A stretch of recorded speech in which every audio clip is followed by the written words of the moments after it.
কাঁঠালটি কেটে ভেতরে থাকা রোয়াগুলো বের করে খেতে গিয়ে ছেলেটি বুঝতে পারে কাঁঠালটি নষ্ট হয়ে গেছে।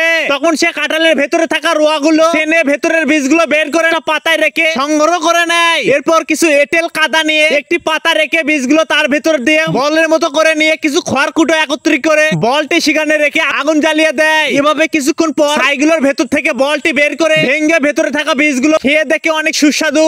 ছেলেটি এসে একটি কলা কেটে ভেতরে চিরে দেখে কয়েকটি বীজ। তখন সে বীজগুলো বের করে নিয়ে একটি টবে বীজগুলো রোপণ করে দিয়ে চলে যায়। ছেলেটি এসে দেখে বীজগুলো থেকে চারা তৈরি হয়ে যাচ্ছে। এভাবে চারাগুলো থেকে অনেক সুন্দর মিষ্টি কলা হয়ে যায়।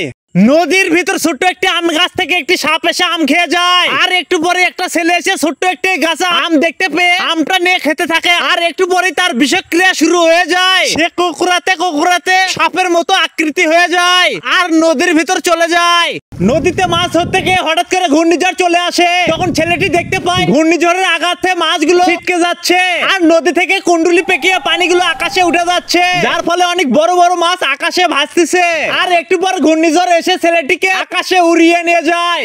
মাছ ধরার জন্য ছেলেটি একটা গর্তে হাত দিয়ে একটা ডিম খুঁজে পায়। ডিমটি নিয়ে সে বুঝতে পারে ডিমটির ভিতরে একটা বাচ্চা রয়েছে। তখন সে ডিমটি একটি পাখির খাঁচায় রেখে চলে যায়। একটি পাখি এসে ডিমটার যত্ন নিতে থাকে। আর একদিন ডিমটি থেকে একটা সাপের বাচ্চা বের হয়। সাপের বাচ্চাটি বড় হয়ে গেলে একদিন তার পালিত মা পাখিটিকে আক্রমণ করে বসে। ছেলেটি এসে সাপের এই আক্রমণ অবস্থা দেখে দ্রুত সেখান থেকে পালিয়ে যায়।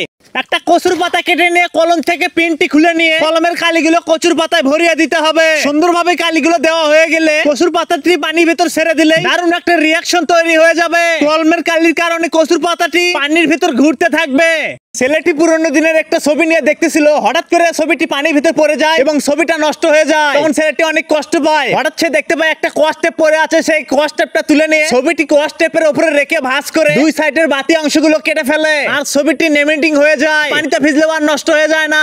বাঘটি জীবনের প্রথম নদীতে নেমে পানিতে তলিয়ে যেতে ধরে। তখন একটি ছেলে এসে বাঘটিকে অনেক কষ্টে পানি থেকে টেনে তোলে। এভাবে তাদের মাঝে অনেক গভীর একটা বন্ধুত্ব হয়ে যায়।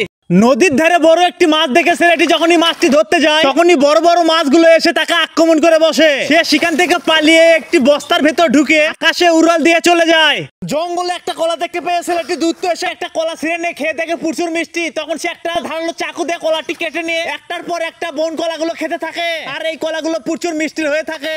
জঙ্গলের ভিতর ছেলেটি বলের মতো কিছু একটা দেখতে পায়। তখন ছেলেটি গিয়ে বলের মতো বস্তুটি হাত দিয়ে যখনই লাড়া দেয় তখন সে দেখতে পায় একটি নারকেলের গর্তের ভেতরে একটি কাঠ বিড়ালের বাচ্চা লুকিয়ে আছে। ছেলেটি নারকেলটি হাতে নিতে নারকেলের ভেতর থেকে কাঠ বিড়ালটি বের হয়ে চলে যায়। কাগজ দিয়ে রকেট তৈরি। এর জন্য একটা সাদা কাগজ নিয়ে এক পাশে কাঠির মতো করে মুড়িয়ে নিয়ে দুই পাশে সমান করে পাইপের মতো করে নিয়ে একটা টেপ দিয়ে বেঁধে দিতে হবে। এবার একটা কেচি দিয়ে কোনা করে কাগজটি কেটে ফেলতে হবে। এবার এক সাইড থেকে কাগজ কেটে নিয়ে গোল করা অংশের উপরে টেপ দিয়ে আটকে দিতে হবে। এখন এই কাগজের রকেটটি বাতাসে ধরলেই বাতাসের ফলে রকেটটি চলতে থাকবে।